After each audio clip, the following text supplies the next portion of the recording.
I'm Dr. Marcia Nelson, Chief Medical Officer at Enloe Medical Center. If your head is spinning, you're not alone. Just when we thought we were done with the COVID Delta wave, we learned there was another variant to worry about, Omicron. And now that it's here, we're learning just how tricky it is to fight. The first case of Omicron in the world was identified last November. It only took a month for it to arrive in Butte County. Omicron now makes up almost all cases of COVID in the US, and we expect it makes up almost all cases locally as well. So here's what we know about Omicron. Omicron is more contagious than any other variant we've seen, but Omicron usually causes less severe disease than other variants. Omicron can break through immunity in those who've had COVID infections earlier in the pandemic and those who've had vaccines. But if you've had your booster, you are much better protected.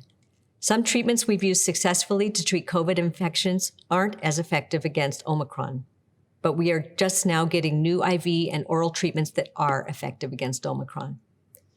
You might know that the vast majority of caregivers at Enloe, including physicians, are fully vaccinated against COVID, and we're in the process of ensuring that boosters are given to all those who can safely take them.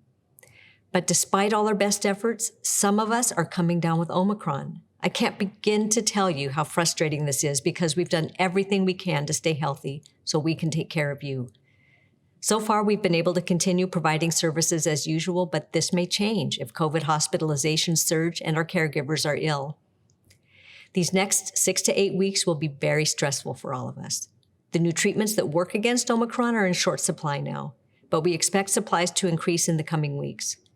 Public health recommendations will change as we learn more about Omicron, but we need to understand this and be flexible because the situation is changing so quickly.